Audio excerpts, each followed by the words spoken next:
This is Bad Movies We Love, part of the Shice Podcast Network.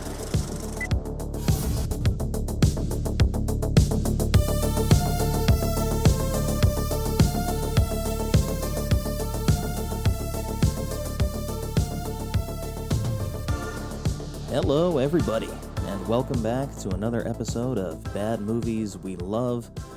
I am your host, Nick Scheist, and we're jumping into Season 2, Episode 10. And we've got some stuff lined up for the next few episodes as well. Got Crocodile Dundee coming your way, as well as Showgirls. That's going to be an interesting one. If you've got a bad movie you love, please feel free to reach out to me at Bad Movies We Love LUV on Twitter and Instagram.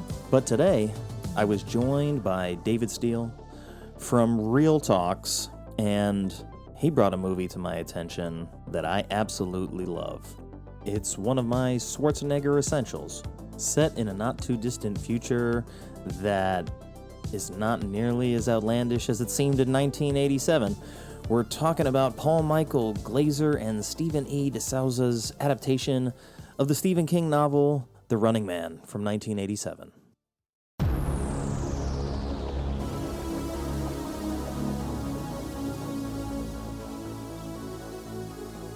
And this film here was so ahead of its time. Killing guys, giving zingers, classic Arnold stuff. Breakaway paramilitary suits. Damon Killian. It's like one of the most evil villain names you could think of.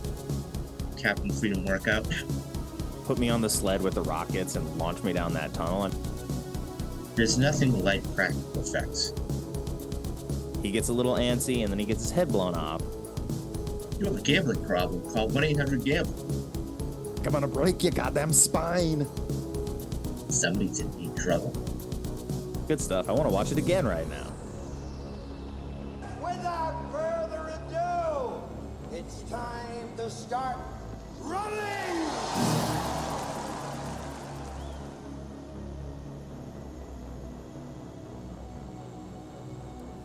David, thank you for being here today. I appreciate you setting aside some time to talk about a movie that we both love from the 80s. I mean, it's essential Arnold, and that movie's The Running Man. How are you today? I'm great, thank you. I'm having a great day so far. Thank you for having me on. My pleasure. Thank you for suggesting this movie. It's one that has always been among my favorites, definitely in the guilty pleasure realm for sure, but it's formative 80s action, and I think any snapshot of the 1980s or of Arnold's career in general is probably incomplete without this film. So I really do appreciate you suggesting this because it is up there among my favorite Arnold films, even though I know hey, it's not the best of them, but still that's what this show is all about. So thank you. I want to ask you, as I ask a lot of people, what was the most recent time you had seen this movie prior to watching it for this show specifically? I think that, so this is one of those movies that, you're just flipping through the channels and everything else. For me, I'm a traditionalist, and I always like having it edited, unedited for runtime and language and everything else. So to answer your question, Nick, I think it would have to be something on IFC. So this is occasionally it will pop on, and I'm just going through the channels and I'm like, oh, The Running Man. And so, so it was definitely, I think it was IFC. When you watched it for this, I'm guess what is the gap between your most recent watches? For me, it was probably 5 or 6 years. Oh, definitely. The whole thing? Absolutely. Definitely. The whole thing, all the way through. Definitely. Yeah, I would say about 5 or 6 years. Yeah, there's a indie theater kind of down the street from us, and before the pandemic hit, and they used to do kind of throwback Thursdays. And so each month would be dedicated to a different topic. And so one of the ones that I first came across was Schwarzenegger. And so it was all Arnold movies. And my girlfriend, she didn't grow up getting to see like any rated R movies. So basically, like his entire library of films was off limits for her. And so it was an interesting opportunity to go and to see like Predator in theaters and Running Man as well. So that was probably the last time I had watched it up until I watched it like last week for the purposes of this show. And I still have fun with it every time. It's never something where I'm like, oh, okay, well, this is not as good as I remember it. If anything, I start to look at it and I feel like it's better than I gave it credit for at the time when I was a kid that just wanted to like see an action movie or a sci-fi thriller or something like that. Yeah, no, I totally agree with you. Actually, quick story about Predator. So, of course, Carl Weathers is in it. So, about 4 or 5 years ago, I was down and I had the opportunity to go to the red carpet, and it was for John Kazar, who he did this show 24 back in the day, about 20 years ago, and I actually got the opportunity to meet Carl Weathers, and Cool. yeah, so yeah, it was a good time. But no, absolutely, to your point, um, yeah, this is one of those. I This is a perfect mix for me because it's Arnold and it's the puns and everything else, and it's a game show. I love game shows. Hmm. So this is one of those things, and I took notes as I watched it. I'm sure you did as well, and it's just one of those things where like I I just can't get enough of this. It's so corny, but it's so much fun too. Yeah, I mean, I couldn't agree more. And you had mentioned Predator, which came out same year as this, so they pushed the release date for this back. But so one of my oldest friends who I've known for like 30 years, his girlfriend works in props for TV and movies, and they both work in the industry. And her dad was the prop master on Predator, so he knows Arnold and he's got some memorabilia from him. And I always forget, but one of my girlfriend's grandpa's family friends, he was Arnold's body double, his stunt double. So I didn't like really like meet him, but I ran into him probably like a couple of weeks ago and I was like, "Oh, that's the guy that you're always telling me about." So very cool to like actually see that now like when I'm watching the stunts I'm like, "Oh my god, it was Kenny." So small world in that way, but I mean Arnold is just he's one of those icons that is like once in a lifetime, for him to come to this country, not speak any English really, and then kind of grow to fame via bodybuilding and then become a movie star, win the governor of California. Like it's a crazy story.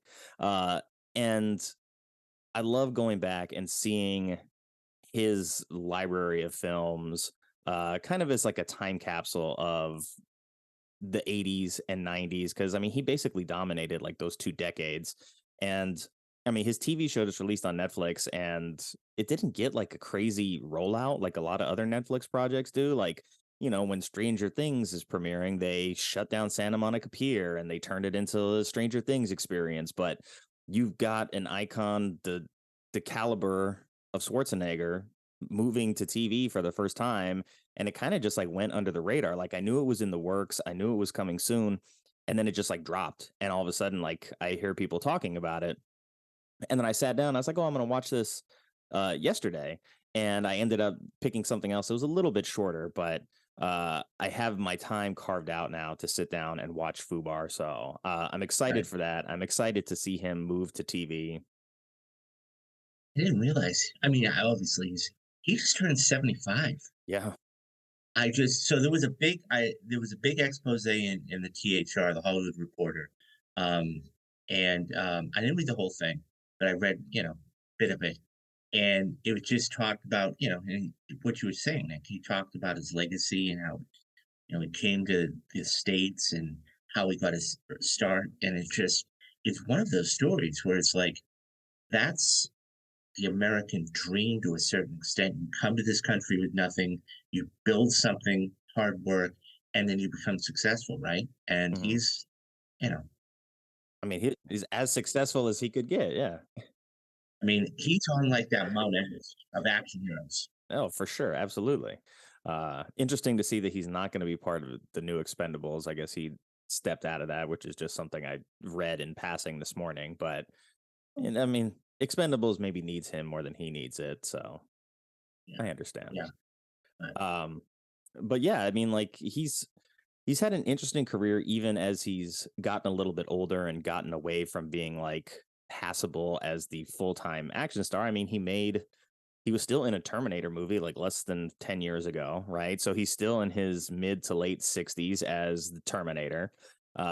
He was in, I think it was called Killing Gunther, which was like he's a secondary character there, but he's like a elite famous assassin, and there's a bunch of like kind of like half-assed assassins trying to kill him. Very good like small indie comedy. And then he did some of those Prison Break movies with Stallone, which he was probably still in his 60s then. So it's not exactly like he's slowed down a ton. And he hasn't really pivoted to too much dramatic work. I mean, he did Maggie, where he was the father of the girl who's a zombie.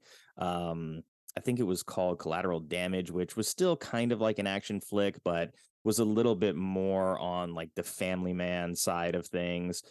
So I think one of the strangest things about Arnold is that I find him to be a very good actor, despite him kind of taking a lot of roles that put him into a familiar ballpark. Like he's always being, for the most part, asked to play characters that are all similar. But for the most part, like when I see him in other projects, like I have to ask myself, who else could have me suspend my disbelief enough to think that this guy from Austria is actually a robot, right? And so in watching Terminator, I'm like, he's actually very good at this. And I think especially in Terminator 2, he's a little bit more like refined as this kind of like cold character who doesn't really have a sense of humor like he does in some of his other movies. Like he gets to throw some one-liners in there, but it's all delivered very differently. And then he branched out and did stuff like Junior, which I keep telling myself I have to go back and watch Junior, because a movie where Arnold Schwarzenegger's like pregnant is something that you're not going to get too much of. And I like the fact that he was willing to just like take a risk and do a project that is completely outside the realm of like his normal stuff. But that was coming around the time of like Twins and Kindergarten Cop. So he had refined his comedy chops quite a bit. And I think he actually is like a very good comedic actor, and it's nice to see him in roles like that. And I think that's why Killing Gunther was one that I was really excited to see at the time. And I went to a showing of it at that same small indie theater down the street, and it was like people that worked on the movie. It was like me, my girlfriend, and then like 6 people who were like cast and crew, or probably crew members. And I didn't know it at the time, but then afterwards, after the movie ends and I hear them talking, I'm like, oh my God, like we're just here with like people that worked on this. So cool experience though. That's awesome. Is there a reason in particular why it was this movie? I know you said you like game shows. This movie scratches like a lot of particular itches for you in terms of your viewing pleasures. But is there something in particular about this movie that made you want to bring it to this show idea for Bad Movies We Love? I, it's always been, I think you hit on it earlier. It's a guilty pleasure. The, to answer your question, though, I think it's one of those movies that, truth be told, I'm an '80s kid and everything else. So, I mean, I always, I might have seen it in passing when I was a kid, but I didn't really have the same. Um, it didn't have the same. It didn't hit the same way, so to speak. Um, that being said, you'd watch it on TV, okay, fine. But 25, 30 years later, and that's really, part of film, I think, as far as longevity.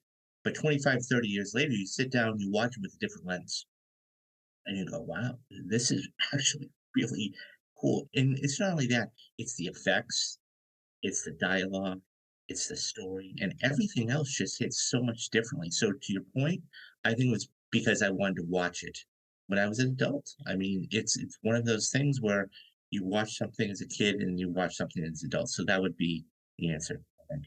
Awesome. I mean, it gave me a great excuse to watch it again, because it's not something where I'm like, oh, like I don't put in the DVD and watch it very often. I don't really like have cable, so I don't like scroll through channels looking for something anymore. So the opportunity to watch this again just like gave me that jolt of nostalgia, but also excitement to actually like sit down and watch this with a more critical eye and kind of like take notes and point out some things that maybe I liked, but I could never really put words to before. So I want to watch the trailer because that's always an interesting experience when going back in time a little bit and seeing how this was marketed, because it wasn't like the most successful Arnold movie of all time, but I think it gained a good cult following over the years because of the things that you mentioned, like the dialogue, the one-liners, kind of the prescient commentary on society, sort of like the future looking elements of this story that,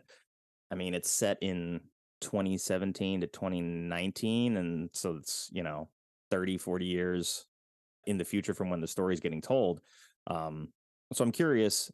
I haven't seen the trailer in quite a long time, but we're going to watch it now so we can kind of figure out what they were trying to tell us back in 1987.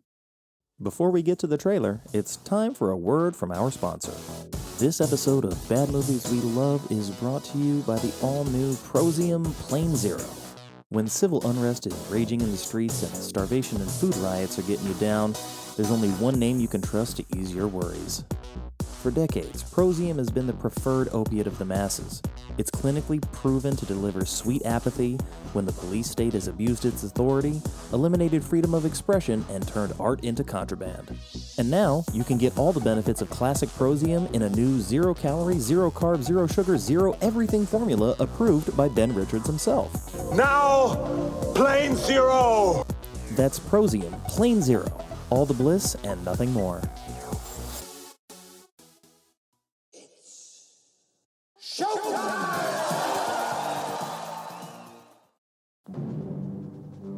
You see this okay? Yes. In the year Awesome. 2017, an innocent man accused of a crime has a choice: hard time or prime time. Sensational. Perfect contestant. I want him. He must pay or play the running man. On your mark. I'll be back. Well, they make sure they get his iconic line in the trailer for The us. highest rated TV show in history. Guess they want us to stay. It's a game between life and death.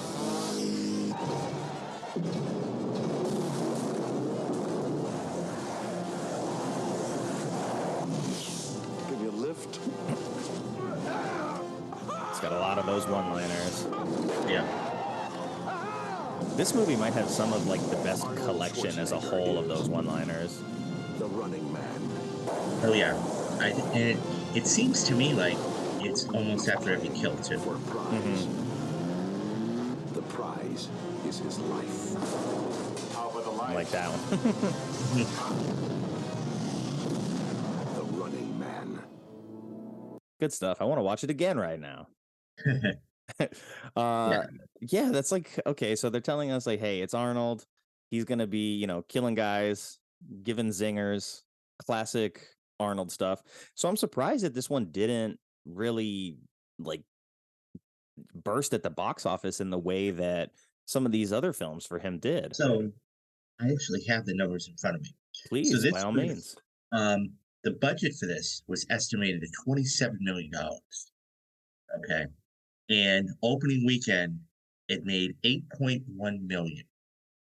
And worldwide, it made 38.1 million. Over the course of its run. Now, I don't know the number of theaters it opened to, but I can only imagine. But that's still incredible. Obviously, not adjusted for inflation or anything else, but yeah, I mean, some films are just making that, $38 million in a weekend. I mean, Yeah. Guardians actually just made 26. I Wow. understand it's adjusted for inflation, but it's always fascinating to look at the numbers and what else is out for that particular time as well, right? I don't have that in front of me, but that's the big thing too. It's interesting because when I look at box office, Nick, Mhm. it's one of those things where it's not about the opening weekend for me. I mean, the opening weekend's important, okay? But it's always about the second weekend. So if you look at any film in the grand scheme of things, if you're a studio, you're hoping between to a 40 to 50% drop. 50 is about your average. If it drops off 60 or more, you're in trouble.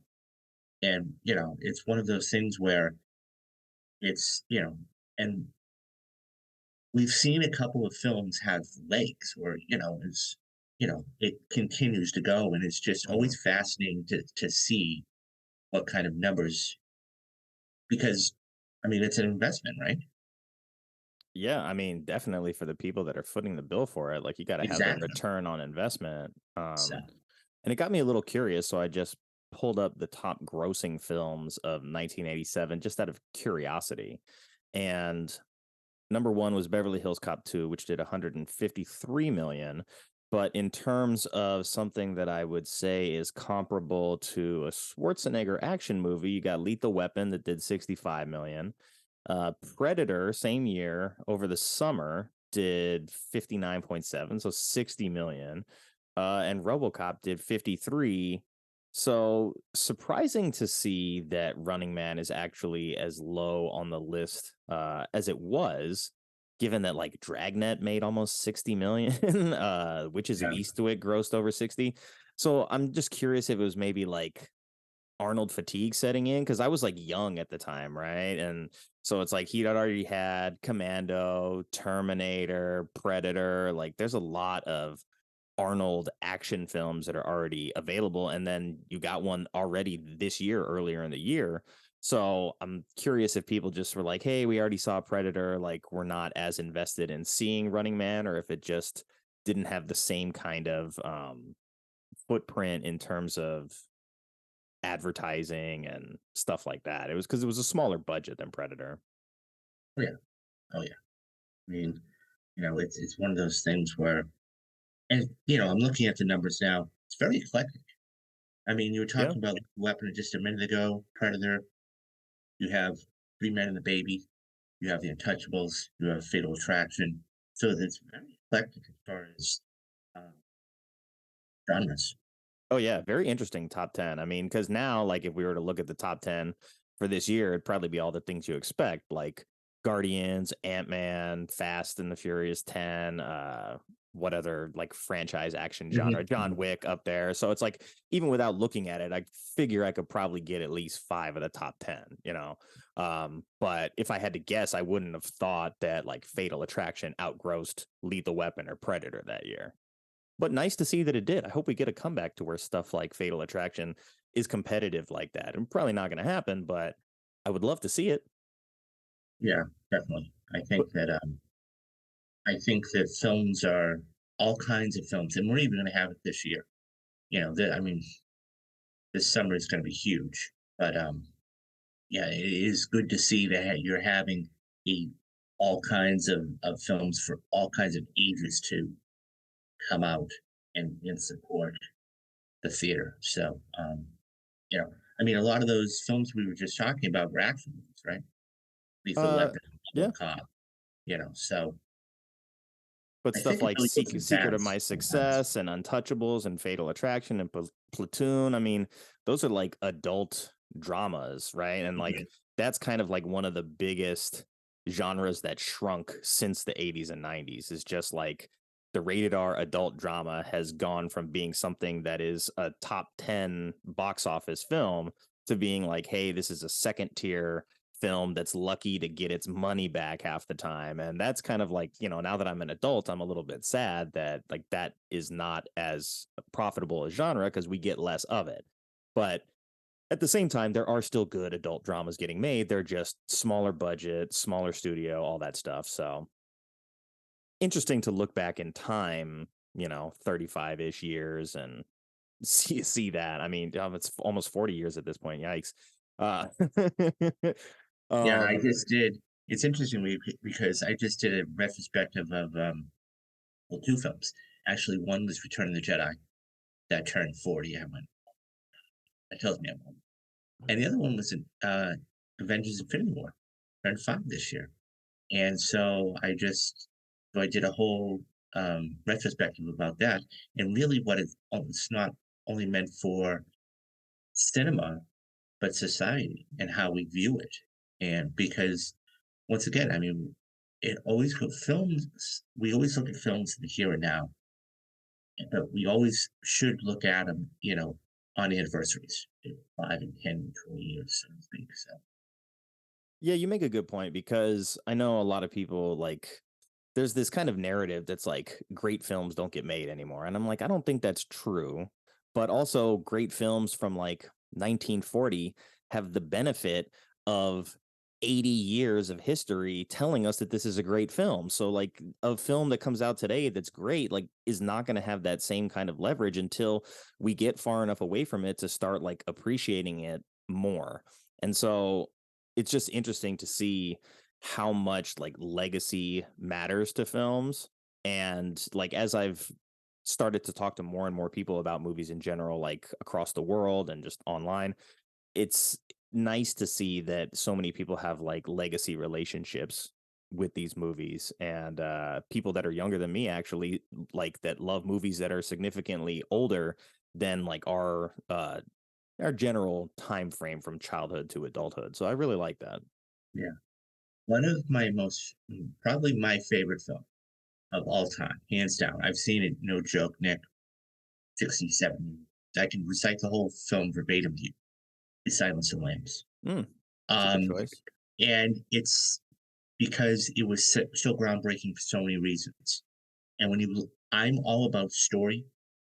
And when you provide a great story to me, it's fantastic. And when you even go deeper and dig deeper into behind the scenes stuff and how this was done, and so the budget for that, and how they got this actor or actress and whatever else, it's so fascinating. And I did a whole that was so I actually do have a um a series on my channel. Okay, it's called Perfect Movies. And so as a matter of fact, tomorrow I'm going to be recording The Dark Knight. I just watched The Dark Knight last night. But in this series, Nick, I talk about all of these films, not only the longevity of them, but they're all amazing films. So in February, I did Silence of the Lambs. I did Captain America: Winter Soldier. I did Heat. I did, The Social Network. I'm going to do The Dark Knight. I'm going to do Spotlight. So the point is that these films, while they're critically acclaimed and everything else, and obviously, I have to say this up front, film is subjective. Mhm. So, but all that being said, I think that everybody can basically get around the idea that, oh yeah, this movie is very good. And so this is why I show certain aspects of the film in different ways. And so getting back to my point, Silence of the Lambs was the very first film that I did for the Perfect Movie series, but it was also fascinating because it turned 30. Was When it it was it turned 92 or 91? 90, well, it was done in 91 and the Academy Awards were in 92. And the thing is that it is still the last Big Five winner. So, and there's only been three films in all of cinema ever to win the Big Five. And It that's happened one night in director, screenplay, picture, actor, actress. Correct. Gotcha. Correct. This is the first time Everything Everywhere All at Once was actually the closest in quite a long time. So it were only three films. It happened one night in 1934, 1975, One Flew Over the Cuckoo's Nest, and 91, that was the name. But yeah, so it's just one of those films. So getting back to Running Man, which Yes, is why definitely. we're here today. Yeah. I think like I didn't realize like that this movie was set like basically in our present day. I mean, it's 2017, 2019, but I'm going to say for sake of argument, it's set during our modern day. And interestingly enough, they're talking about the economy collapsing. They're talking about resources running out. They're talking about state-run TV being the only option. I'm like, wow. I was like, they're really thinking about this in 1987, and they're Sounds familiar. not that far off, as it turns out, as we're going through a recession, as we've had instances of food shortages and toilet paper shortages and all kinds of weird stuff over the last 5 years. So very, very prescient storytelling back in 1987. And I never read the book, but I'm curious like how much of that was at the forefront of that story, because it's a Stephen King book that's written as Richard Bachman. And it's funny, I read that one of the producers that like bought the rights to it didn't even know that it was Stephen King when he bought the story. So he's just like, oh, I just wanted to tell this story. Very interesting there. But also like Arnold is part of like a military state kind of thing going on. And I found it to be a lot more telling than I was probably dialed into when I watched it in, the late 80s, early 90s. Yeah. Actually, so a couple notes I took right off the top. Was very Fahrenheit 451. Yeah. Like, I mean, we have what was going down in Florida and everything else, but more importantly, like, and you hit on all these notes, and it's just so relevant today. I think it's interesting when films can actually touch upon something, I mean, this was done in 1987, so it's like when you're able to watch something 30, 40 years later and go, oh my God, that's the same thing that's happening today. I mean, the one thing I can think of with Wall Street. Wall Mm. Street was one of those other films that really was so ahead of its time, and this film here was so ahead of its time. You put it perfectly. I mean, it's the same like the military state, right? Yeah, it was The like last they're banning certain books, Yep, music. I mean, like burning we're books. we're hearing that every day in the news, like about different states that are starting to ban different things. And I mean, like stuff that's being considered contraband and the sort of like nanny state big brother effect of it all. I mean, like out here in California, when we were going through the drought, like they were encouraging you to like, oh, if your neighbor's watering his lawn on a day that he's not supposed to be watering it, you should call the water police. And I'm just like, okay, we've gotten into like a weird territory where like, I don't need to be tattling on my neighbor. Like you're going to see his water bill. Like you don't need me involved in this process whatsoever. Just if you're the state government and you don't want them, wasting water, then do your job.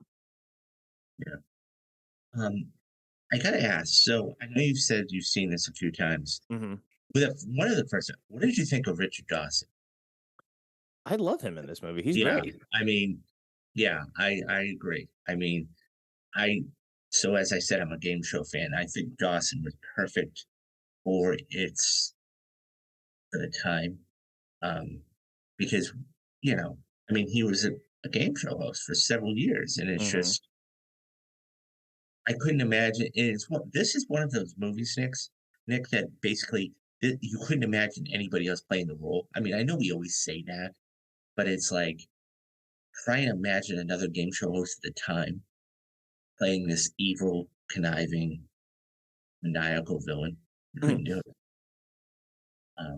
No, he's so good in this that I think him being such a good villain and being such a good like smarmy TV executive like really hits those notes on the head. And like you said, his experience coming from television, like he understood that business at the time already anyway. And like he knows what makes for good TV. He knows the notes to hit with the character and like how to interact with the producers of the show and how being the star of the show kind of gives you the power to dictate who's doing what behind the scenes. So I don't know that there's anybody else that could have matched his level of smarm to be Killian. And it's like they gave him a name like Damon Killian. It's like one of the most evil like villain names you could think of.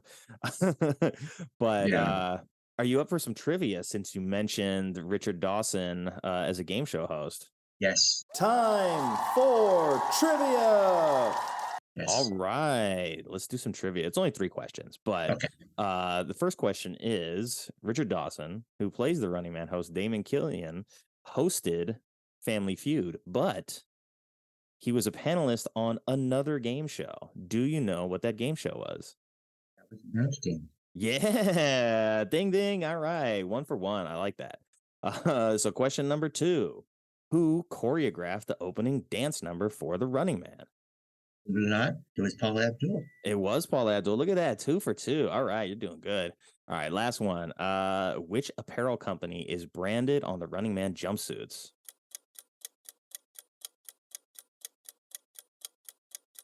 If it's Adidas. It is Adidas. Ding ding. That's 3 for 3. Trifecta complete. Good job, man. I had it. Thank you. I had it. But yeah, no, it's so I sat through the whole credits because I think when we watch films, I think there's a tendency to when the film's over, we just get up and leave.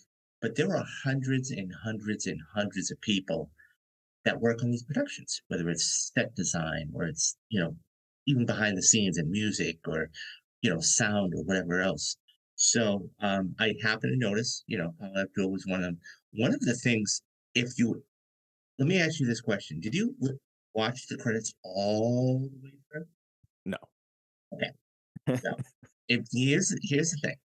If you watch the credits all the way through, there are a couple Easter eggs there. Okay. So they actually have sponsorships. So Mm.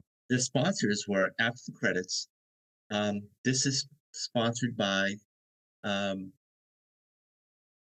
so there were a couple of different um breakaway paramilitary suits. Okay. They have the supply of breakaway paramilitary supplies. Okay. And they talk about, this is the guns are sponsored by Smith and Wesson and whatever else. So you actually get to hear some of excuse me, some of the Easter eggs that actually that they put in there because back then there wasn't really anything that was a standalone and everything else, but it was always fascinating to hear, right? So yeah, That's awesome. yeah. Yeah, I watched it on streaming this time. So it's like, when you get to the credits in a movie, it's Mhm. like, hey, here's what's up next. And if you don't touch anything, like this other movie's going to start. So I always end up in that zone. Had I put on the DVD, maybe I would have watched the whole thing or gone to like the special features or something like that to see what else was there. But for some reason, I was like, oh, hey, look, I can find it easily on streaming. Let me just do it. But yeah, that's very interesting to hear. And I know that like the product placement throughout the show or throughout the movie, I should say, as well, with like Cadre Cola and like when they have when they're filling up like the lady's arms with all these like giveaway items Mhm. as she's winning during the show, all those little tidbits of like the production design having to come up with here's like this game and this game and this thing we're giving you like a toaster. Yeah. It's stuff that I really like, and I mean when I do this show I have my quote unquote sponsors, but it's all stuff like that as well. So that's one of the things that I like the most about doing this show is taking the time to sit down and come up with that stuff. Uh when we first get introduced to Arnold in this movie, like we see him in the military capacity and then he ends up in like what's a military prison. And he there's a scene like very early on where he just like picks up like an iron beam that probably weighs like several 100 pounds and is just carrying that thing around like it's styrofoam. And I'm like, oh my God, like they're really making him out to be like incredibly strong. And later on, we get to the point where they kind of like shoot him with like muscle relaxers or stuff like reverse steroids basically to weaken him so that he's not as strong. And he still ends up killing everybody in the movie. So I guess it didn't work that much, but I guess I didn't like connect it because like you see him like working in the prison and like he's sleeveless, so it's like of course like you're showing off his physique because it's Arnold, but I guess I didn't connect that like that iron girder that he's carrying is probably way heavier than a human being would be able to carry on their own. There's a reason they use cranes to put buildings together and not just an army of Arnold Schwarzeneggers. Yeah. No, I just there's a couple things I noticed that were really cool about this. Number one, the travel pass. If it Yeah. was only that simple, right? You just, swipe your little pass. Okay. I mean, it's online. It kind of is that simple, but it's one of those things where I mean, it's a different kind of simple. That makes sense. You type in a couple keys, hit enter, you have your ticket, you fly wherever you want. But this is just you swipe it. It's your personal thing, and that was something. But the other thing too was the shots of the sleds. I Mm, so we always talk about the camera work and everything else. This to me, because and being able to edit all of those things, we even saw some of this in the trailer, right? hmm. And being able to edit all of these things in real time, well, not in real time, but after the fact, is very difficult. I can only imagine how they're able to put cameras there. And, the actors had to be able to get their facial features, just right to do that. Um, but that was very cool. That was very cool. And how Yeah, they were able to capture that all the way down. yeah, there's always part of me that's like, I want to ride that. Like, put me on the sled with the rockets and launch me down that tunnel. I mean, that does look like fun, but also a little bit terrifying, depending on how fast you're going. Because when they come shooting out the bottom side, it's like they hit that net, and I was like, "Oh man, this guy's gonna have whiplash so bad from that from that immediate stop." But it still looks like so much fun on the way down, at least up until that part where you slam on the brakes. But Yeah, yeah, the no, absolutely. practical effects like that across the board are all pretty good. And I had a friend that had seen this for the first time as an adult, like a couple months ago, and he was like, "How did they do the exploding head with the collar, like in the prison where the guy's running away?"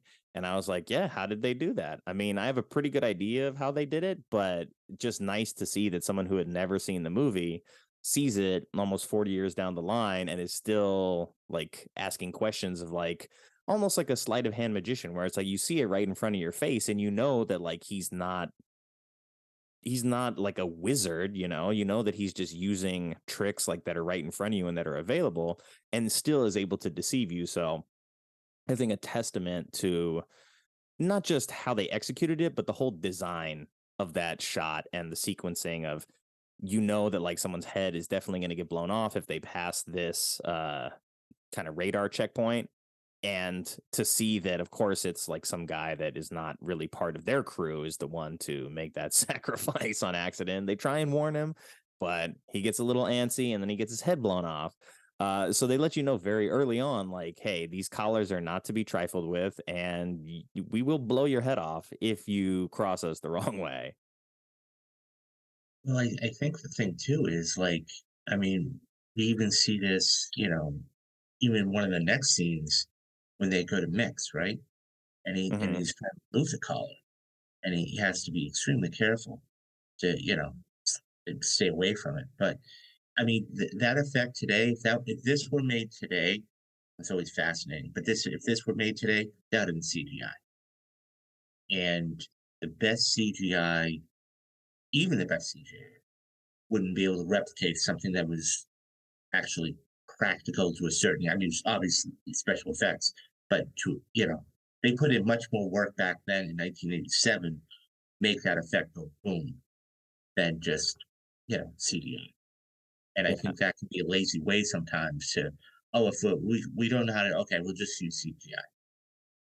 So, It's a good point, and I always have a stronger appreciation for commitment to doing things as practically as possible, because I think it benefits the film by having the actors on screen have something like physical to react to.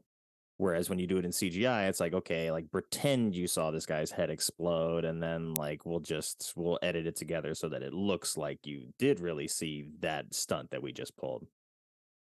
yeah, I don't know. That's just it's one of those things where looks good CGI when it happens. It's great. It's fantastic. But there's nothing like practical effects. And I think, you know, you just take a look at a movie like a Top Gun Maverick.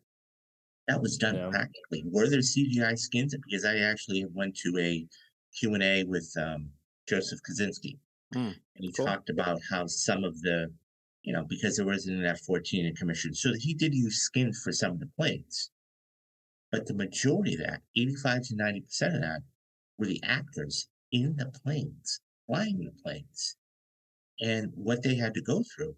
And when you see the editing and how it's done and everything else, you go, that's incredible. So there's nothing like practical effects. There's nothing like it. Absolutely. And you'd mentioned also that they go to this guy Mick to get their collars taken off. And this just happens to be Mick Fleetwood of Fleetwood Mac. And I knew that, but in watching it this time, I was like, is he playing himself? And there are some rumors that he's playing a version of himself, because they have a scene where he's kind of like talking to Arnold while he's taking the collar off, and he's like, "Oh yeah, you're the one that, like, arrested all of my friends and burned my songs." You're one of the cops that you took a. You're one of the cops that burned my songs, took this country and turned it into a jail. And I thought that that was so apropos, not only for the time back then, but even today. I mean, we were just speaking about it. So I wrote down a couple of quotes, but yeah, I actually had no idea that was Mick Fleetwood. Mick Yeah, I mean, Fleetwood. like, I'm a big That's I'm a crazy. big Fleetwood Mac fan. I have a couple That- of mix solo albums that are not part of that as well. And like, I grew up with that music, but it wasn't until sort of later in life that I connected the dots that, like, that was him. And then I'm like, wait, his character's also named Mick. And they gave him, like, they aged him up with the makeup a little bit, so that it's like, okay, in 2017, he's looking even older than he is like in 1987, where it's like he's an adult, but not an old man. So I'm like, maybe it really is him playing himself. And to do that as the director, to bring in this guy to be this role, and it, like, what it's saying is that a guy who is a creative, like a musician, who's really like not a soldier at all, is the kind of person that is now taking up arms against the current military state. So I feel like it was a much deeper message than I was able to pick up on when I was a kid. And there's a moment of dialogue when Arnold first kind of separates from the other two when they break out of the prison, when he gets away from Laughlin and Weiss. Is it Weiss? I think, Yes, yeah. yes. And he said, like, they ask him to like join the cause, and he's like, no, I'm not interested in politics. I'm just trying to survive. And one of them says something back to him like, there's not a choice or something like that. But I thought that it was very interesting then too to see that, like, he's not interested in politics, but like there's kind of no way out of it. Like, his survival is based on like what his view of the world and how it's being conducted is going to shake out. So he ultimately comes full circle and ends up joining the cause with them. So that little bit of dialogue earlier actually like sets up his whole character arc, and I thought that was very interesting and poignant as well, given what the story itself is of this military state, him being an ex-cop and just kind of like going through the motions of, like, he didn't question his position as, an officer until they asked him to do something that was like amoral and evil. And then he was like, okay, like, I see it. But then even after being in jail for it, he's like, I'd just rather like not be a part of it, not, hey, let me fight the system. And then it's like gradually, as he gets closer and closer to these guys and they work their way through the Running Man, he finally talks to Mick and he's like, what do you say? These guys are kids. Like, they need someone who's a leader. And it's like, okay, well, you're here. So you ready for this? He's no, he's that's what he says. He's like, I thought you were looking for the door. Yeah, Yeah, exactly. as. So yeah, like, I like that was like stitched together throughout the whole plot, and then you kind of like bring it all the way full circle to when he finally like takes the machine gun and leads them into the studio for the Running Man. So I really like that a lot more this time around as well. Um, yeah, no, I totally agree with you. Actually, it's interesting because two of the stalkers, were former. I mean, there one was a former wrestler, Hmm. Jesse Ventura, and unfortunately, we just lost Fireball Jim Brown not too long ago. Hmm. And it's always, everybody knows him for his athletic prowess and what he did. I mean, he was a phenomenal, outspoken, you know, for the certain causes, which, were fantastic. But just a small role that he had in this was just magnificent. And they all had their little roles. I Hmm. mean, you had, Sub Zero, and you had Fireball, and you had Dynamo, and just it was just awesome. Captain Freedom. I mean, I loved, one of the things I wrote down was the Captain Freedom workout. Oh my You know God. how corny that So was? funny. I wanted to just like have that video available, like, because he's basically doing, calisthenics that were super popular during the 80s. And he's like Richard Simmons at that point. But that's our introduction to Jesse Ventura's Captain Freedom, is through what we're seeing on the TV. And so it's like we don't know at that point that he's a retired stalker, that he's like not only a retired stalker, but like the retired stalker.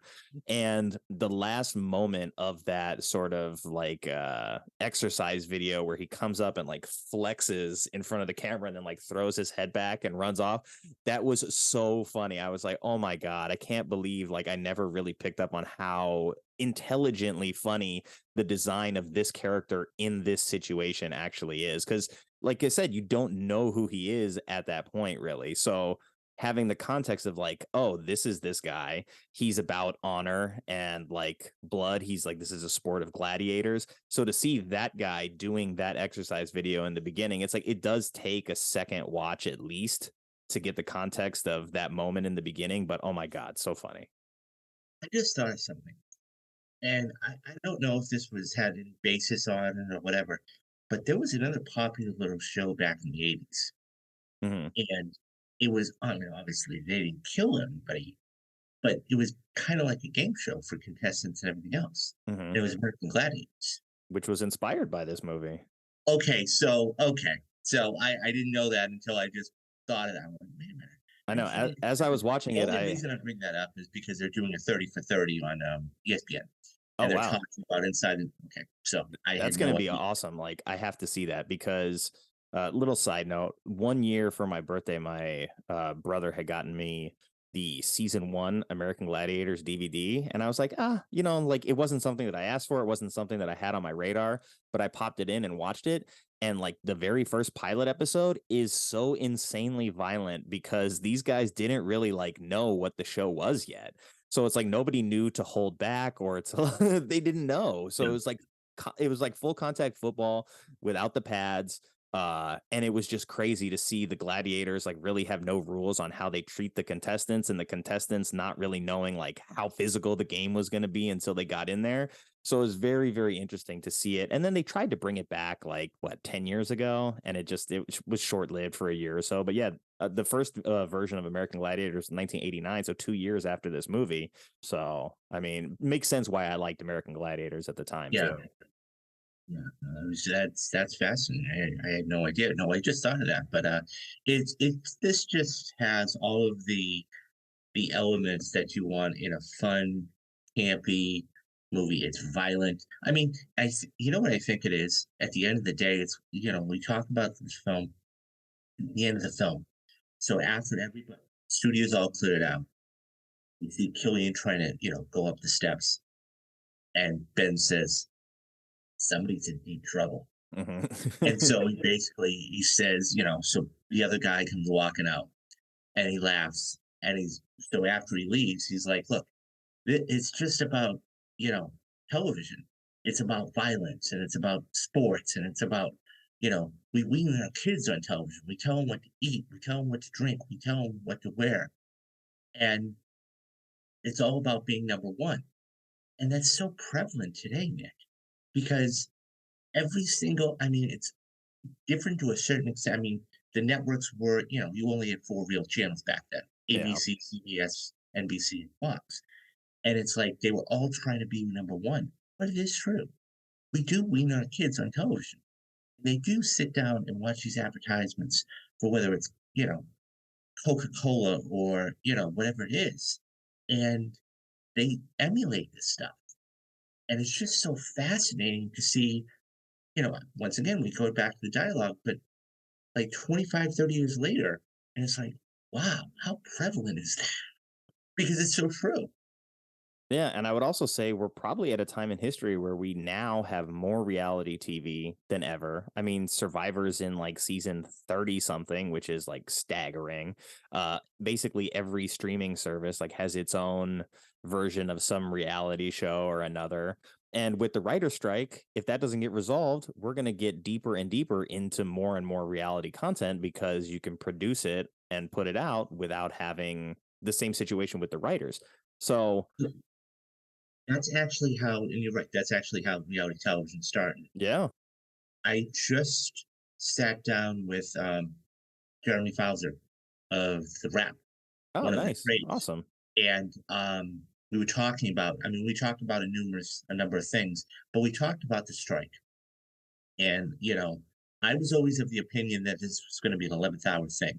It was either going to be an 11th hour thing or it was going to go on a long time. And I asked Jeremy, I said, so how long do you think this could last? Because everybody is, there are so many, it's not like it's a small little gap here and there. And they're like, okay, let's just compromise in between and get it done.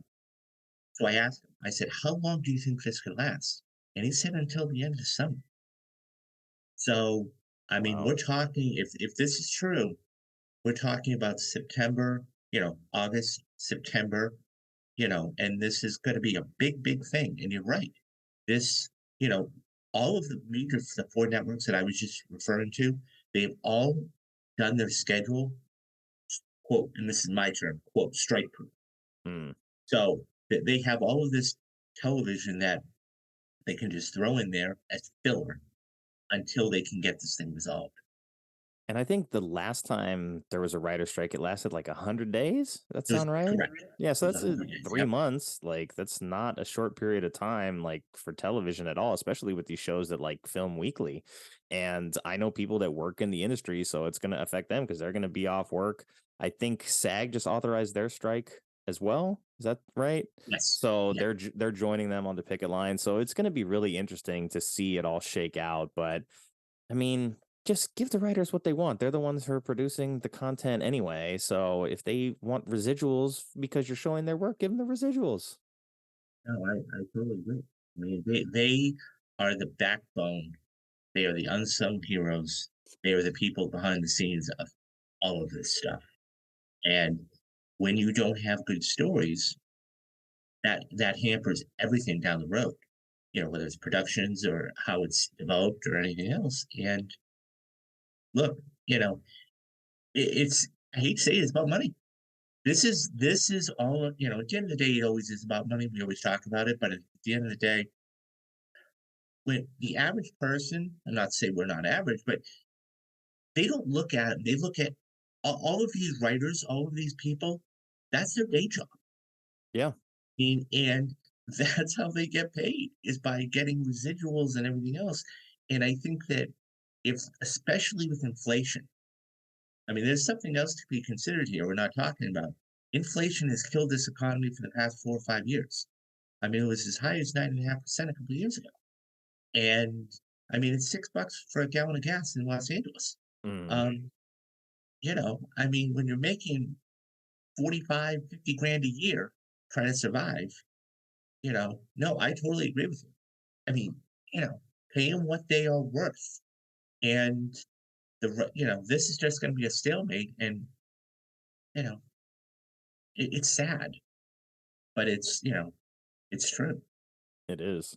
And oddly enough, I think there is a little bit of connective tissue with what this story of this film tells us about TV because what they show us is that the public is easily manipulated by what's on TV. So if what you do is you just plug into the TV and like that's your only source of anything, then yeah, like what the TV tells you is basically gospel at that point. But you had also mentioned like we're from that era where we're kind of like plunked down in front of the TV and the TV is the babysitter, right? So it also shows us how very aware the filmmakers were of the power that the TV has to sort of anesthetize the public. Because in the world that this is taking place, there is economy going to shit. There's resource management issues going on. There's all kinds of like social turmoil in the streets. And the only thing that's basically preventing full blown riots is the fact that everybody wants to watch this one crazy TV show. And so it's like TV is the opiate of the masses in that case. And when it comes down to like these networks not having anything for the summer, it's like, basketball is basically over. So you'll get a week or so of the NBA finals. The NHL's coming to an end at the same time. And then you just got baseball. And so CBS is not going to have football until the fall, end of summer. Fox is not going to have football until that time.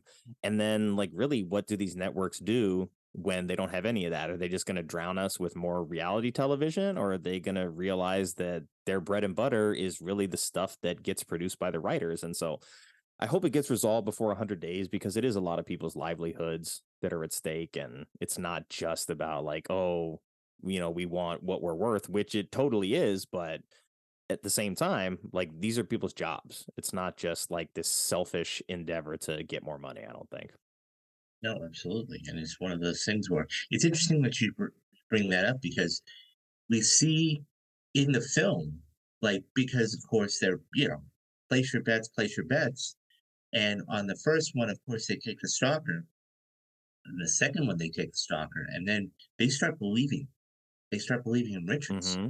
And when they start believing in Richards, then you have that one guy come up, 200 on Richards. Mm-hmm. And they both look at each other like, well, I don't know if we. And so they take it, and then everybody starts betting on Richards. And it's like it totally turns.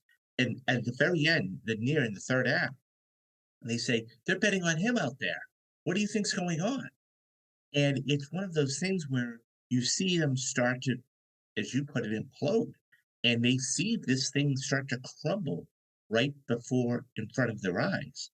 And it's always fascinating to see how that kind of thing, all it takes is one or two type of little things, and the moss starts to get removed, and then the ball starts to get rolling. Once it starts to get rolling, it gains momentum. Once it gains momentum, Mm-hmm. that's how these things happen. And it's just fascinating to see that, I mean, and those are the believers that you have to have. And it's true in anything, too.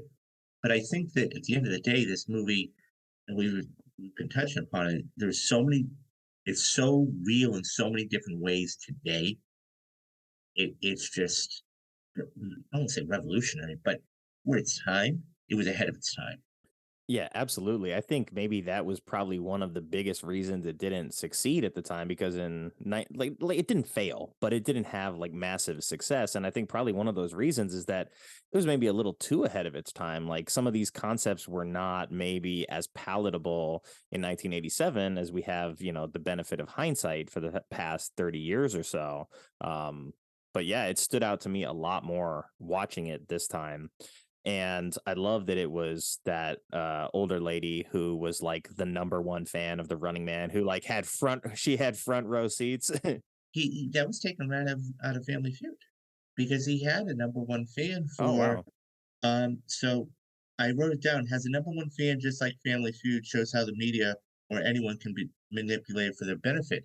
But so he actually did have really a number one fan that had been to almost every single taping of Wow. Family Feud. That's awesome. And I mean, he acknowledged her a couple times, but yeah, that was straight out of the game show. They took elements of all these different game shows and they put it in the Running Man. So, for example, you had all these prizes you were talking about earlier. That's straight out of The Price is Right. Um, you have, Dawson himself, having the number one fan. That was right out of Family Feud. I mean, there's a couple of different elements that they used, and it's just really cool. So, yeah, And I no, think it's always interesting to see. another thing that I think stands out to me a little bit more since I don't watch as much like basketball and baseball and these other sports as I could, but I still can't avoid seeing the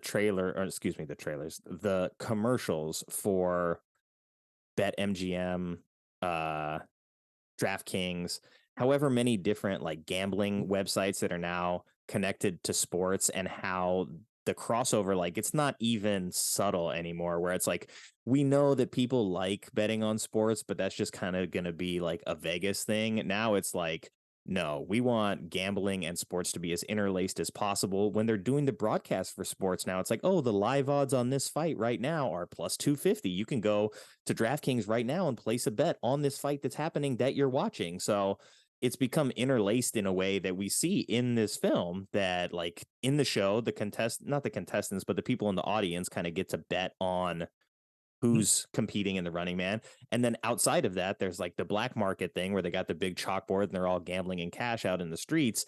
And I was like, wow, I was like, they really understood very well, like the nature of live competition and gambling on those live competitions. You know who Now, even you know who even has the sponsorship for that is the WWE. do they really? Yes. Wow. You can bet on Yeah. a scripted event? That's crazy.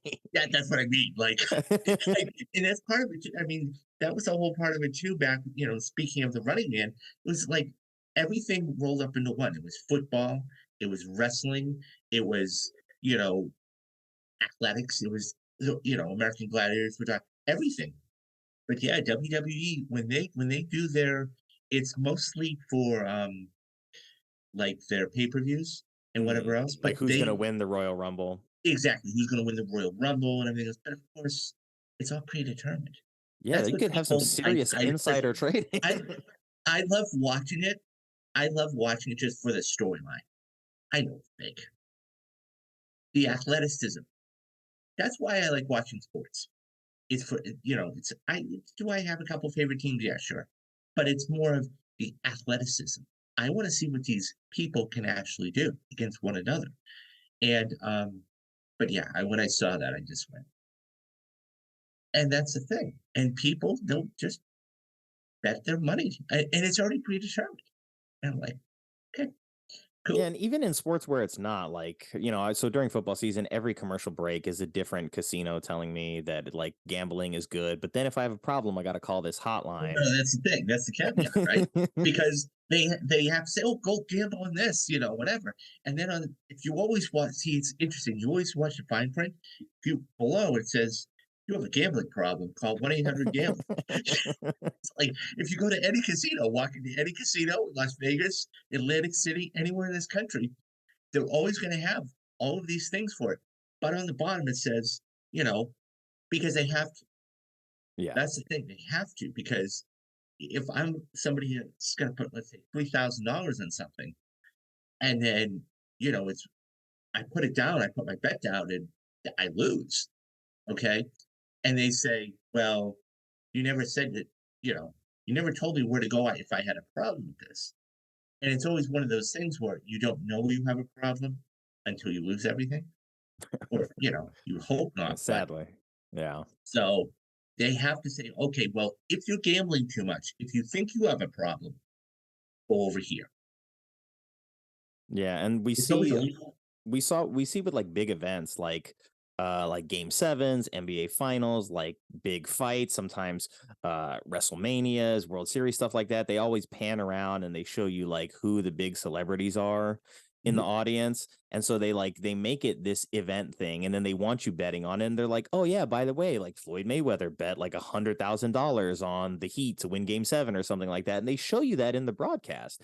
So yeah. like even though you're not the one with the money on the line, like somebody is playing with a lot of money riding on this game. So it's very interesting to like add that element to the storytelling of the game itself, because it's like all of a sudden, like maybe you're cheering for Floyd to lose that money, or maybe you want to see the Heat cover that like 4 points because it means that he's going to get paid out really well.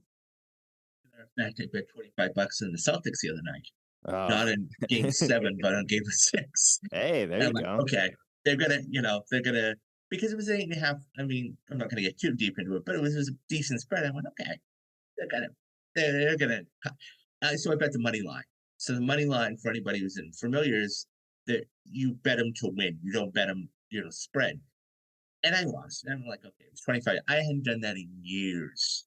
I've had some bad experiences, not high dollar experiences. I've had some bad experiences.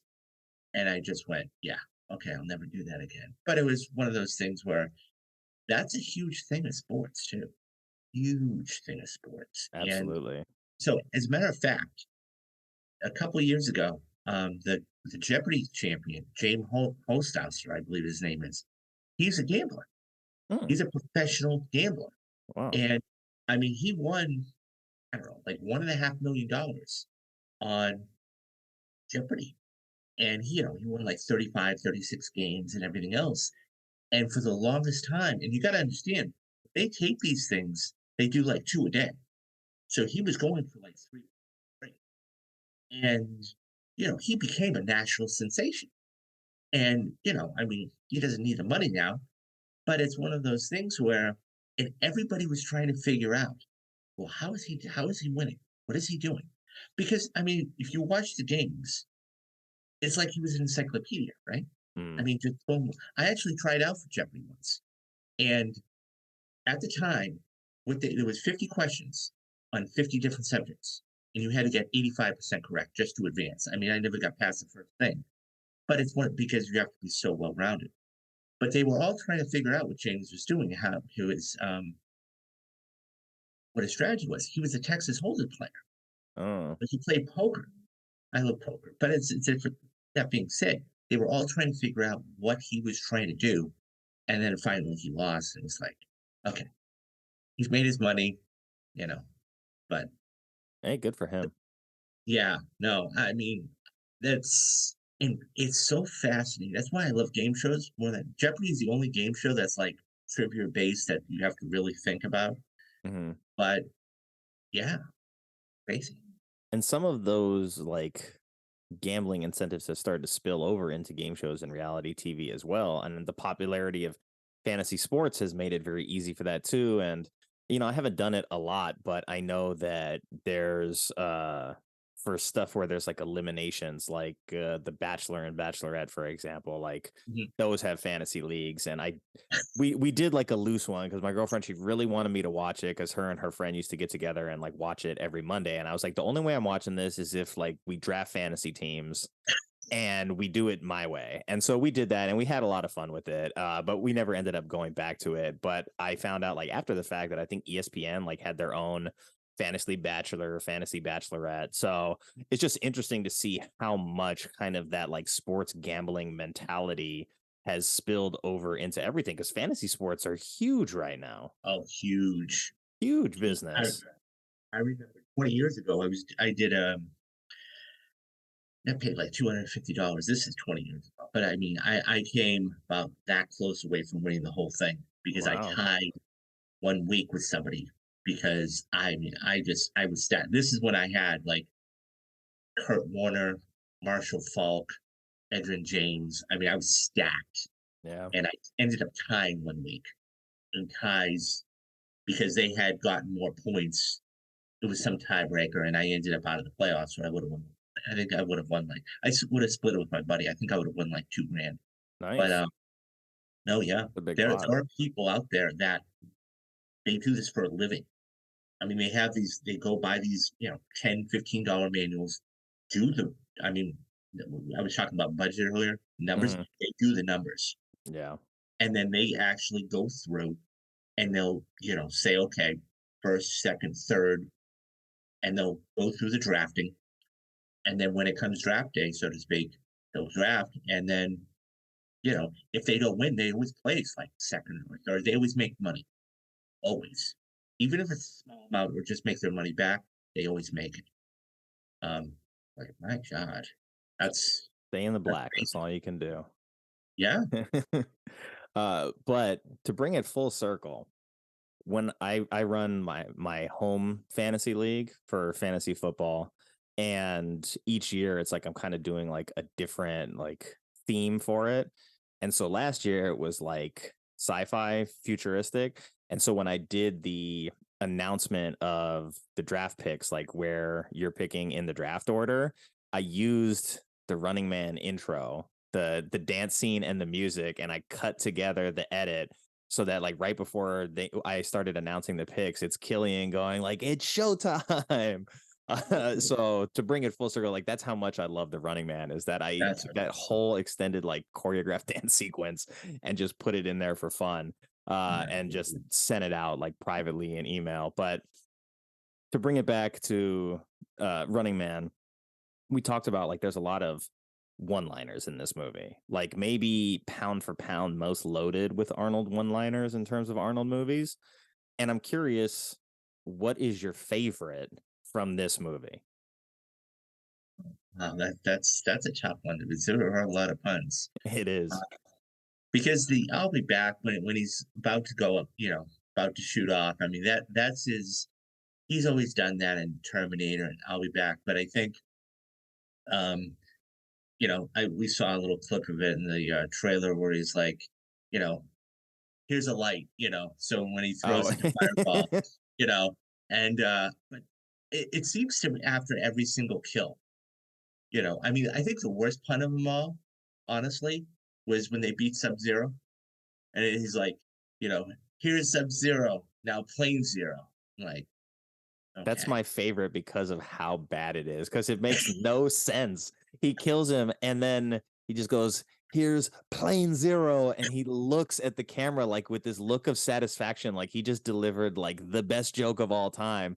And it's like, what plane zero? Like, Yeah, I get it. Like, exactly. It's, you're trying to say like, oh, he's just a zero now because he's dead, but like the whole delivery of that just it cracks me up every time I watch it, and I know that it's the worst one, but I can't help myself. yeah. Or, one of the great things too is like the scene after Buzzsaw, when he kills Buzzsaw and Still Killing basically comes on the camera, and he's like, he offers him a job as a Mm. stalker. He's like, I'm gonna take this camera and I'm gonna shove it down, save it, because I'm gonna shove this contract along with this camera right down your throat. And he takes it, a pretty hefty, I mean, not as big as the beam, a pretty hefty camera, and just Yeah. slams it like, wow, you know. He's like, I'm But gonna yeah, break your goddamn spine. Yeah, that's a good one. Because he's actually like angry in the moment, and it's like they give him like an actual piece of dialogue. It's not just like, hey, light bulb, hey, Christmas tree. Like they give him a sentence to I always say. thought I thought Light Bright would be better. But yeah, Yeah, right. Like, I mean, I guess Light they Bright. weren't thinking that far ahead. I know Light Bright was popular during the 80s too. It Yeah, would have exactly. been an easy layup, but maybe they're like, well, this is taking place in 2017, so no one's using Yeah. Light Brights then.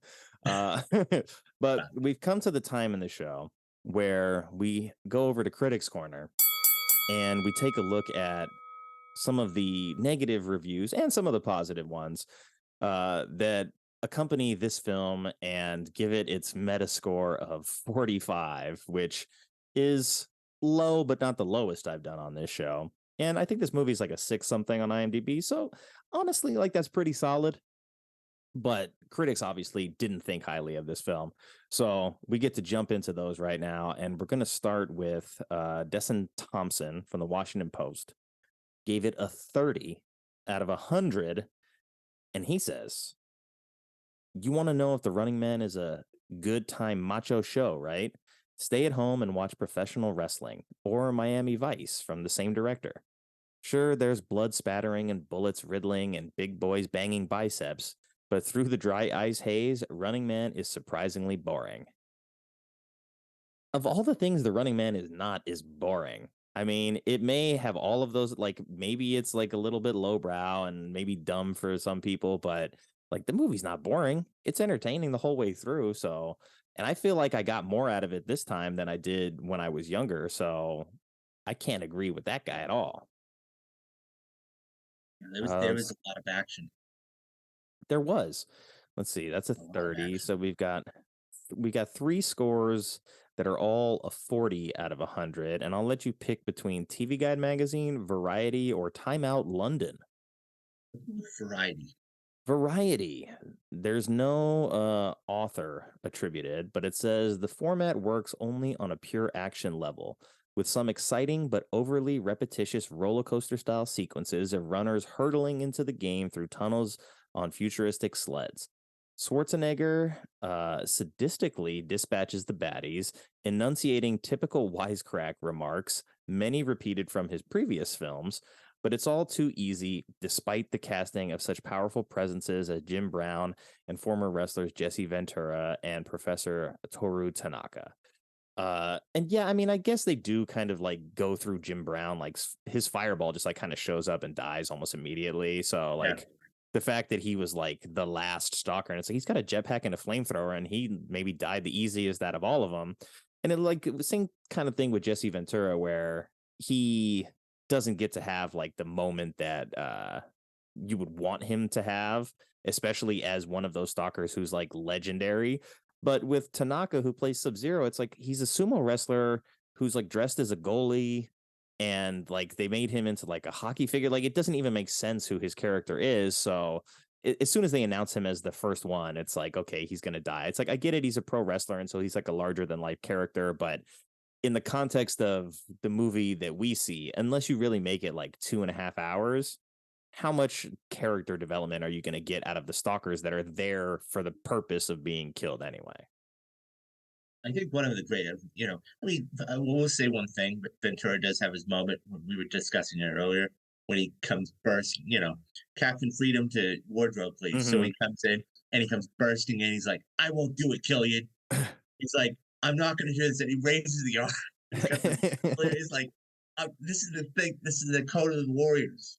And it's like, and that's what I was talking about. And it's just like, so that was his moment. He never really get, and how they were able to manipulate. I mean, we get a little cross cutting between that and mixed hideout, and it's like you know they see the thing when they get killed. By the way, she got dispatched pretty quickly, right? She Mm-hmm. falls down the thing. He picks her up, just snaps her neck, and just throws her aside. Like, okay, you're a non-character, anyways. But yeah, it's just. But he did have his moment to a certain That's extent. true. It's interesting. I know. And I like that his character was kind of the one who was like, you don't have to like fake it for me, right? Like I was killing guys like this, like back in the day, no problem. You don't have to give me this weird like machine arm and like the Iron Man suit. Like I can fight this guy hand to hand and win. So at least like he has that. Like he has his honor where a lot of these other guys are like, hey, we're like killers for hire, basically. Mhm. Let's see. Let's go. We got to go with Roger Ebert. I always read his on here when they're available. And that's Chicago Sun-Times. He gave it a 63. So look at that. Roger Ebert liked this movie. It says the one element in the movie that is not standard and that does have some energy is the TV show itself, with Dawson's performance as the egotistical sleazebag host. So he knows that really like this could be any other kind of like generic Arnold film, more or less from that era. But when you put in Dawson as Killian, he's really what puts it over the top and makes this movie what it is, because he's such a good villain without being a physical adversary to Arnold, which he kind of deals with like in all his other heroic roles, where he has to overcome some sort of physical hurdle. And in this, it's really he has to overcome like this guy who is entrenched in the TV business, which I think he said he works for like Justice Department TV division or something like that. So like he's basically part of the government at that point as well too. And without his charisma, I don't know that this movie works. No, I agree with him. I mean, it's one of those things where so there's 3 or 4 different types of conflict. You have man versus alien, man versus nature, man versus man, and everything else. And you had to, because Arnold is such a physical, you just touched upon it, because he is such a physical presence, okay, you needed, which, you look back on now as genius, you needed somebody to have the brains to go against Arnold. Because physically, yeah, you could have had Jesse Ventura fight him, but it would have been, we all saw what would have happened type of thing, even though that was staged. But you put brains against them, and it's a totally different element. And so, and the other genius thing is this: you have a TV show inside of a movie, right? Mm-hmm. I mean, I'm thinking of right off the top of my head. I mean, Best Picture would have been Argo. Like they were trying to make a movie inside of a movie. Genius, right? I mean, for completely different things, but you see the concept. So I love that. We're going to go to the New York Times, which is Vincent Canby. It says, has the manners and the gadgetry of a sci-fi adventure film, but is at heart an engagingly mean, cruel, nasty, funny send-up of television. It's not quite network, but then it also doesn't take itself too seriously. And I think that hits the nail on the head. Like, it's meant to be a satirical teardown of sort of the TV business and sort of like the game show side of the TV business as well. But like, that's like, it's still an Arnold Schwarzenegger movie. Like, it's not this heady satire. This is still an action sci-fi thriller at its core. So I think Vincent Canby nailed it. He gave it a 70 out of 100. It knows what it is. Absolutely. That's the thing. It knows what it is. And when you know what the film is, if you're making the film and you know what it is, then you can just excel. And I think that review says it right. And it was mean, it was cruel, and it was, all these things, but it knew what it was. And, I mean, you know, I I know I keep saying it, but Dawson was just for that time frame. He was the perfect. I mean, just kidding aside, try putting Bob Barker in there. Try, Lee Martindale in there from Tic Tac. I mean, you couldn't put any Gene Rayburn. You couldn't put anybody else in there because he had that. Just that charisma is what you said. You're right. He had that charisma. Yeah, well, it's kind of weird to think that Dawson didn't make another movie after this. Because one of the things that even among the negative reviews, the thing that is praised the most is his performance. Well, he wasn't. People don't realize this. Well, I mean, he was an actor for several years on Hogan's Heroes. Mm-hmm. So, he did Hogan's Heroes for many, many years. And then, Family Feud was coming about and Hogan Heroes was ending and he needed another gig. And somebody had said, hey, look, there's a show that's going to be starting and it's called Family Feud. Do you want to do it? And so he auditioned, excuse me, he auditioned for it and they really, really liked him. And they said, and they had tried a couple other people and they said, yeah, it's yours. And so, the rest is history, you know. Um, so, that was one of the biggest game shows back in the 1980s. More than Wheel of Fortune, more than Jeopardy, more than anything else was Family Feud. It's my favorite of them. Oh yeah. Yeah. We're going to close it out with Empire by this is a review from Ian Nathan, gave it an 80 out of 100. So this guy, he's with us. Said never managing to look more high tech or further on from 1987 than high tech trainers. This Arnie vehicle still runs its bloody course without dropping many gears. A brainless, breathless thrill. And I would disagree that it's brainless, but for the most part, he hits it on the head. It's it doesn't really look like it's much further down the line than 1987, but I always like older movies that try to interpret what the future is going to look like, and seeing the 80s vision of the future is different than the 70s vision of the future. When you go back and look at Cronenberg stuff, like Scanners, his stuff always has a very particular tone to it. And then I think you see that again with his son when he did Possessor a couple years ago. It has that same kind of gritty 70s look, even though it's set in basically the not too distant future. So I like that each era has its own identity for what it thinks the future is going to look like. Oh, absolutely. I think, and yeah, I mean, I think I mean, maybe right now, I mean, I don't know, 80 might be a little high. I mean, I probably would have given like a 75.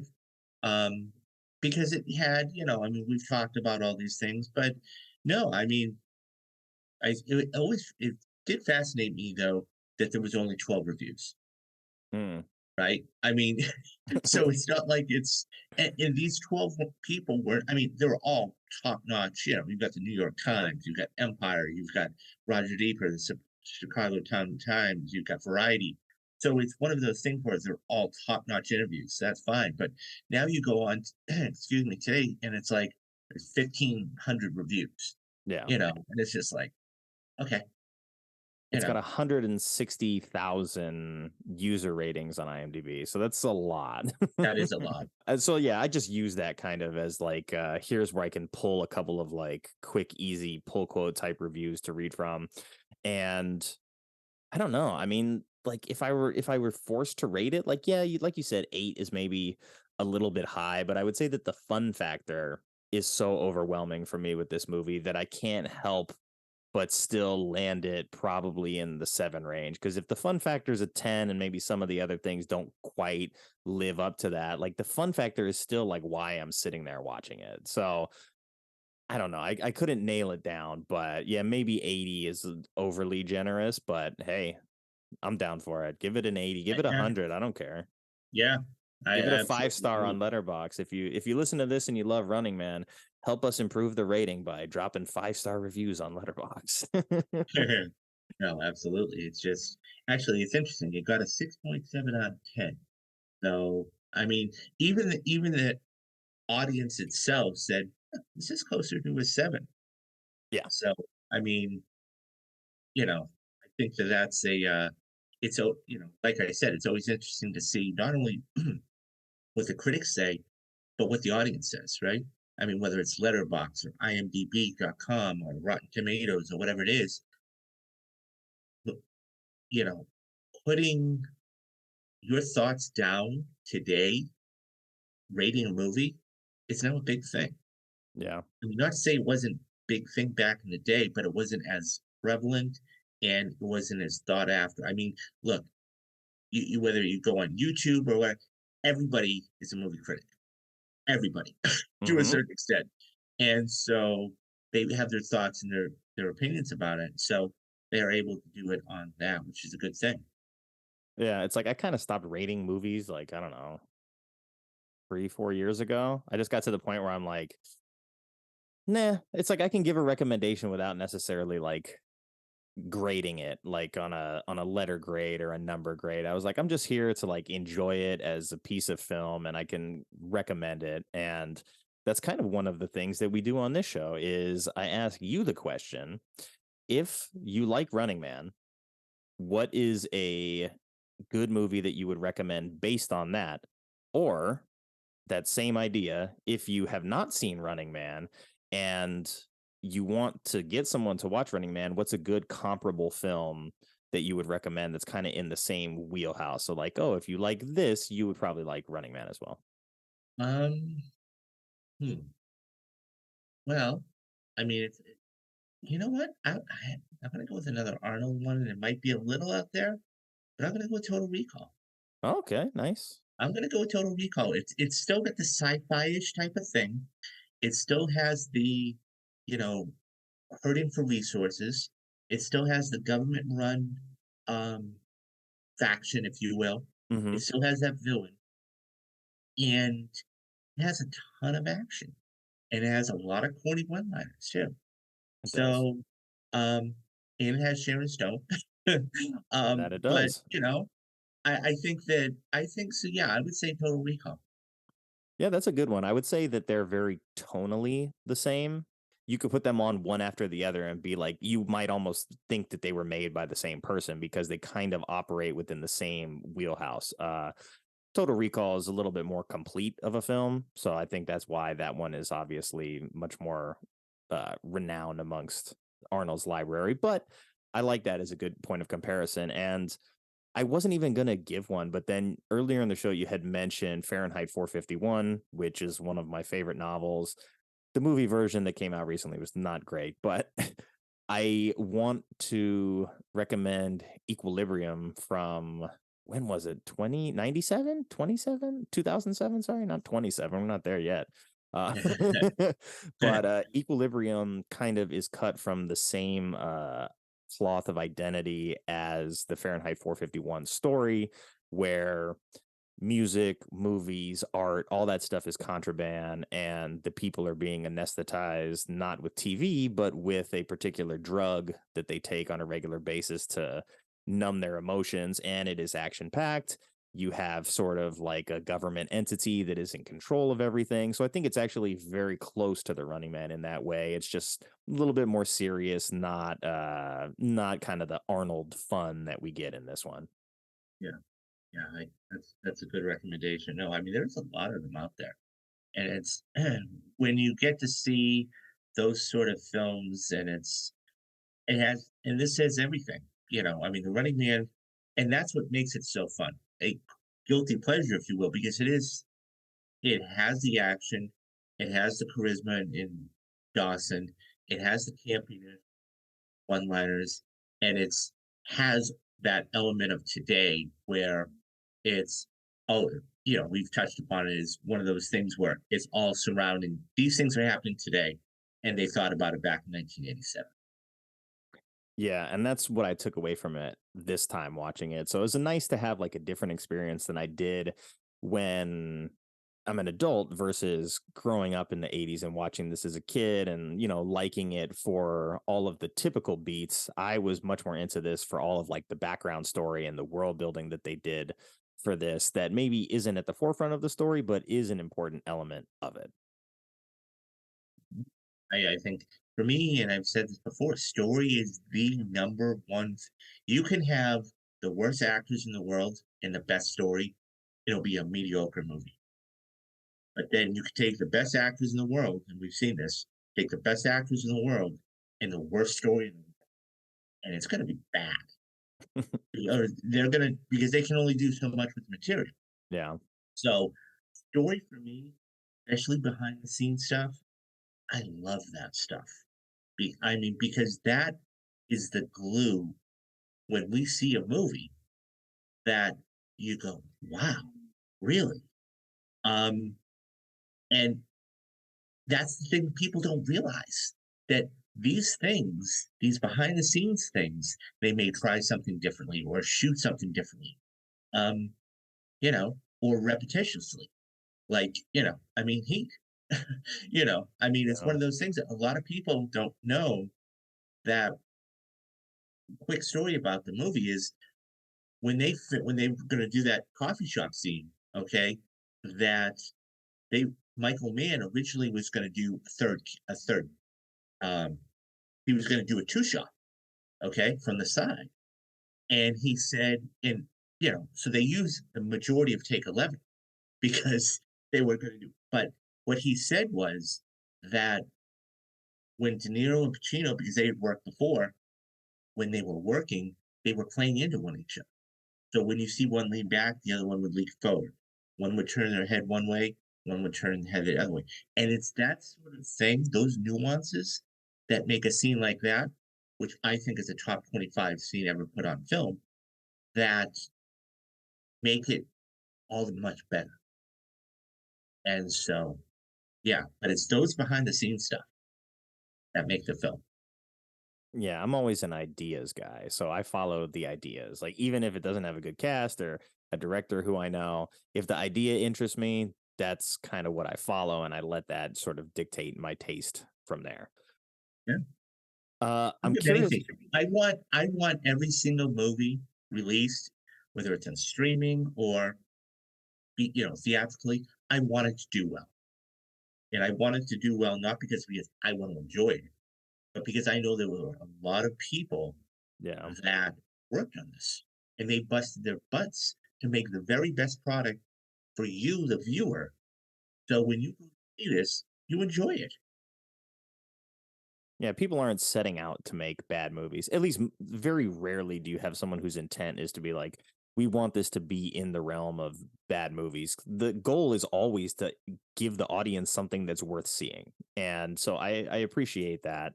And that's kind of why I stopped like scoring and rating films in general as well, is because it's like there's so many people that work on this. Like if it were me in that situation, would I want like, some nobody to be like, well, this is a 1-star movie? Be like, nah.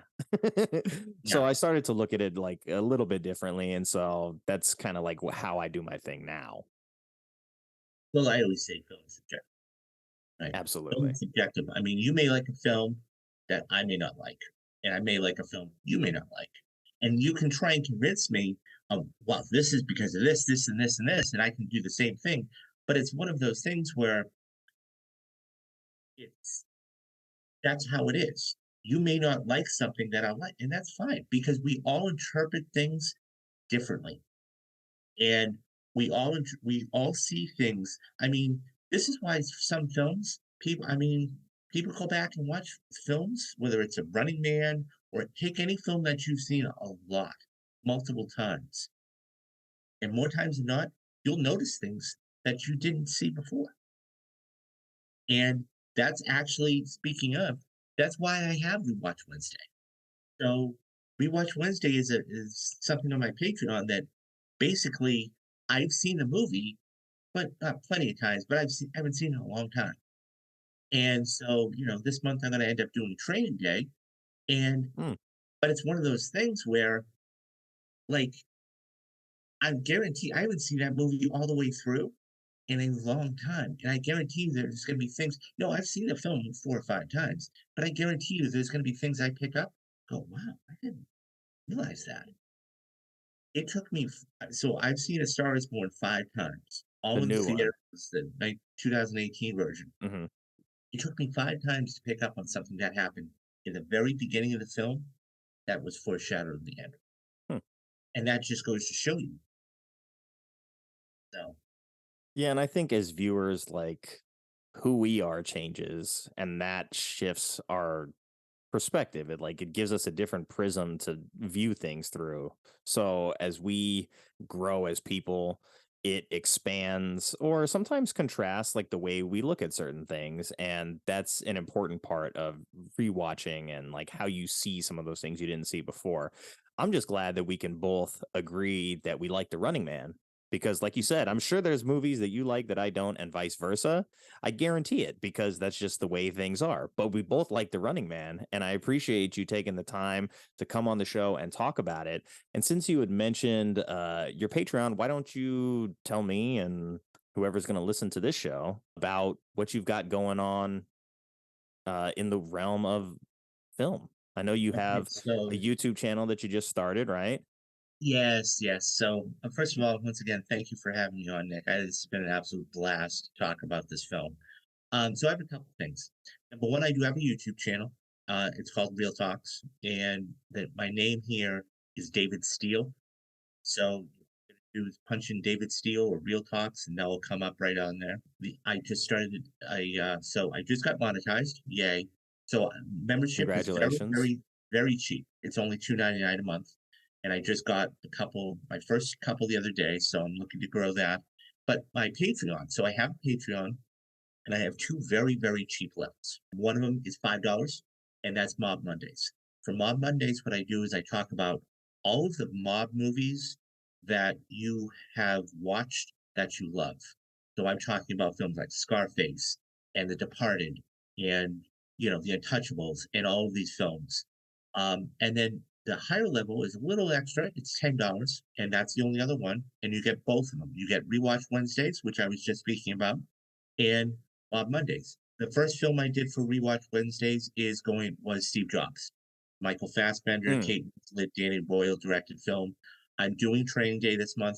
These are monthly things, and I have so I also do shows on a daily basis. So I will basically do a show. It's about a 45-minute show.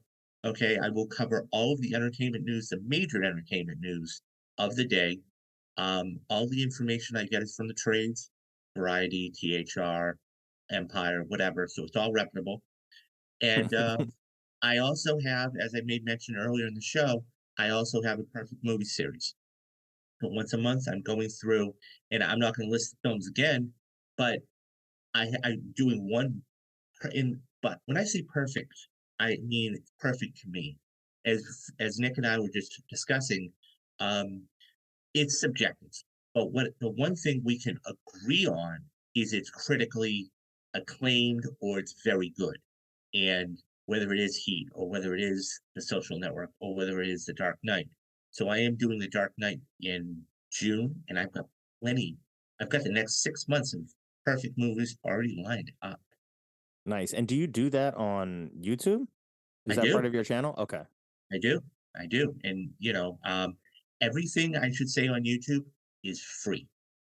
All of this stuff.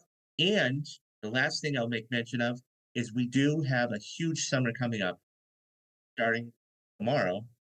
I'm gonna go see the first Spider-Verse movie today. Gonna sit down and watch that. And then tomorrow, so every single movie throughout this summer, whether it's Across the Spider-Verse, whether it's Mission Impossible, whether it's The Flash, I do what I call spoiler cast. So I spill the beans about everything.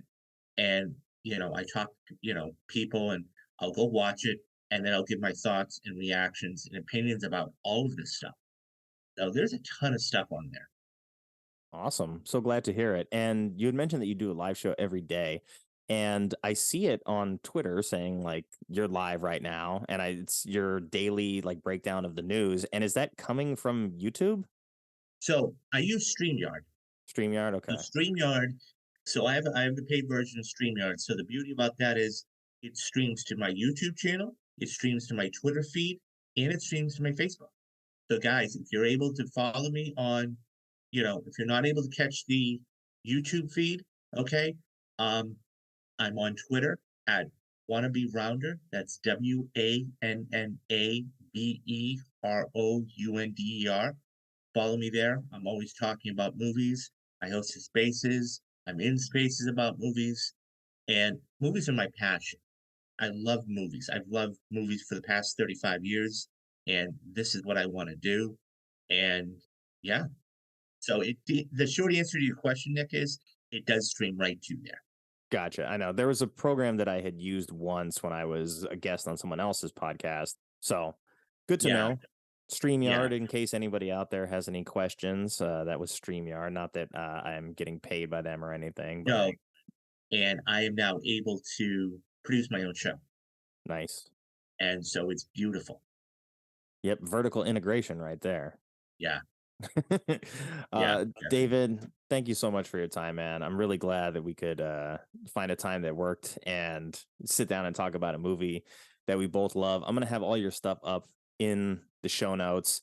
Is there any closing statement you want to make about The Running Man, or do you have this like ranked in your Arnold film library? I think The Running Man was ahead of its time. I think it's a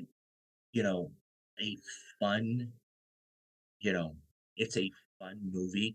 It's a movie that has everything, whether it's the action, whether it's the campiness, whether it's the violence or whatever.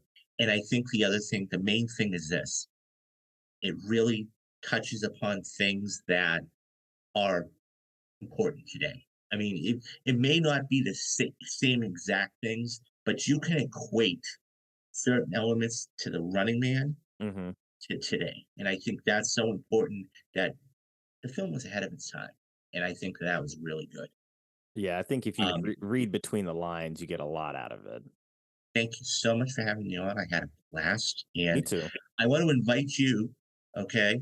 I'd like to invite you to come on the show, okay? We will schedule a time, and I will, we have the whole summer. Definitely. And, doing shows every day, but moreover than that, you are more than welcome to come on anytime you want. Just shoot me a message and we will set up a time, Nick. Awesome. That sounds so good. It's nice to collaborate. Maybe over the summer we'll do maybe we can get together and do a spoiler cast on something, because I like to talk about all that spoiler stuff. Yeah. It's like I don't want to review this movie and not talk about all the stuff in it. Anyways, thank you very much, Nick. I really, truly appreciate it. Thank you so much for your time, David. I appreciate it as well. And we'll be in touch soon. All right, my man? Okay. Take care. Thank you once again to David for joining me and talking about a movie that I love so very much. You can catch him talking movies every day at Real Talks on YouTube. That's REEL Talks. And I'll put the links up in the show notes. And thank you to everyone who took the time to listen to this episode. I know you have a lot of choices when it comes to podcasts, and I appreciate you spending your time with us. I hope you enjoyed the show, and if you do, please consider leaving a rating and telling a friend about it. I'd love to hear from you, so if you have a bad movie you love and or would like to be a guest on the show, you can contact me at nick@thesheist.com or at Bad Movies We Love with a LUV on Twitter and Instagram. And until next time, take care, be well, stay safe, and have fun however you get your movies.